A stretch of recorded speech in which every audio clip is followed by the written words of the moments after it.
we tell ourselves all this crazy stuff and then wonder why we feel so crazy, when all we have to do is tell ourselves better stuff. My mum will kill me if I get my shoes dirty. My dad will kill me if I don't get all A's. My dad will go crazy if I come home with a bad report card, which is not true. But if you believe that, then you create a world of stress. All because of what you say to yourself and tell yourself. Yeah. But that's actually very good news, because since you say it, you can say something better. Whenever anyone does anything wrong, we go, what's wrong with you? We should say, what happened to you? What happened to you? Because most people do walk around going, something's wrong with me, I'm just majorly messed up. And you can't heal, because you can't heal what you can't understand. And so all the treating the symptom is like putting a Band-Aid on an infection. When you understand it, you can totally change your perception of what it is, because events actually don't affect you, but the meaning you attach to them does. But then you have to understand a bit more of psychology, because humans are hardwired to recreate what they know. We like what's familiar, even if it's very bad. If I've never had money and I win the lottery, I'm going to get rid of it. Or if I've never had love and you love me, I'm going to reject you because it's so unfamiliar. If I've had a dad who calls me an idiot and worthless, guess what kind of guy I like? That's it. Because when I meet them, I go, oh, I feel like I've known this guy my whole life. We just clicked. And they think, oh my God, it's because he's my dad. But I've been sleeping with him for 6 months. I don't know what to do with that now. Because we are wired to like what is familiar and to resist what's unfamiliar. And that's what kept us alive. When we lived in walled cities, we didn't go, I'm a bit bored with this group. I think I'll go outside the walled city and find another tribe, because they might have killed you. So we have this wiring that says, run towards what's familiar and run away from what's unfamiliar. But the very good news is you can make anything familiar. And the most important thing to make familiar is praising yourself. Get up in the morning and go, I'm a good person. I have a skill. I have a talent. I have something to offer the world. I'm here for a reason. You look in the mirror and go, oh, there you are. You're a good person. You've got a good heart. You know, the most important way to answer that question is this. What did you always want your dad to tell you, even if you never had a dad? If you had a dad, a good dad, what would he have said? What would your mum have said? What would a nice teacher have said to you? And it would be something like this. I'm proud of you. You're a good son.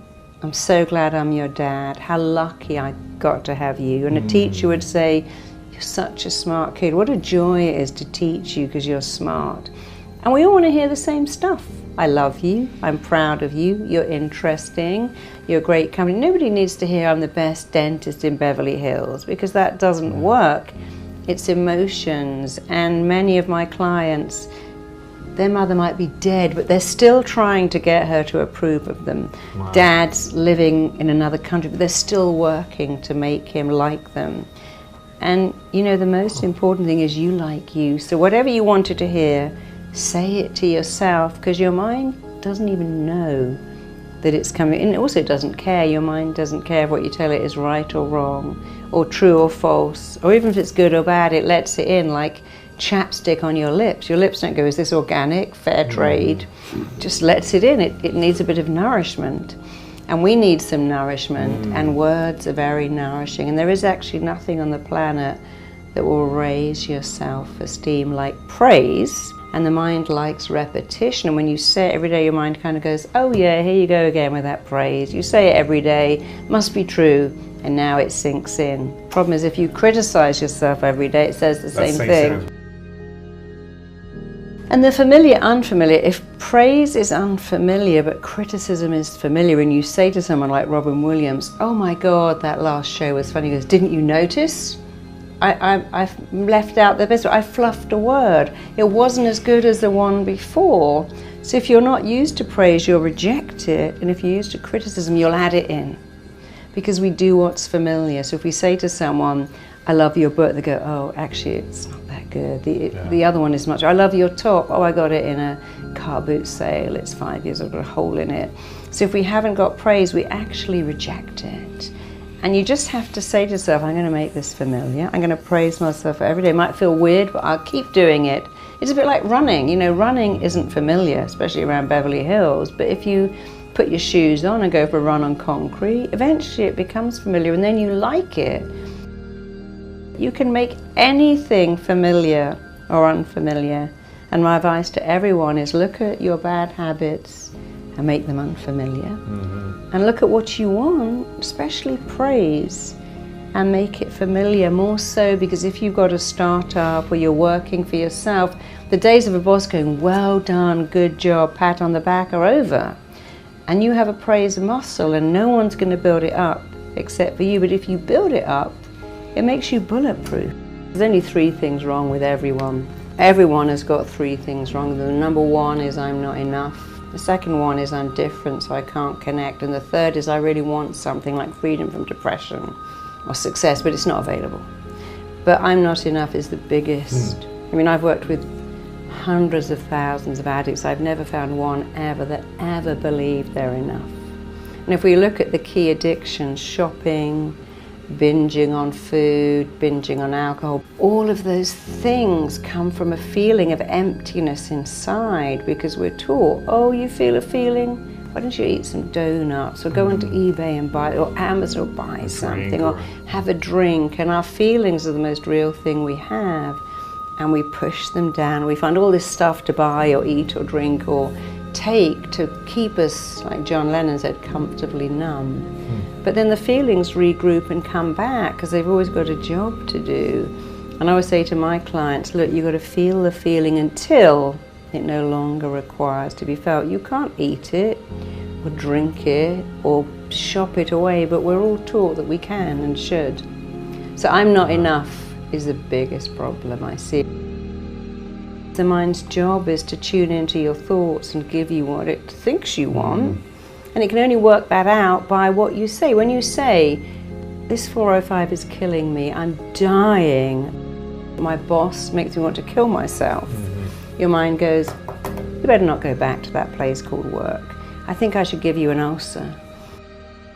Feel the feeling until it no longer requires to be felt. And you see, with a feeling, it's the most real thing you have. A feeling is like a little kid in a class going, notice me, I'm over here. And if you don't, they get more and more out of control.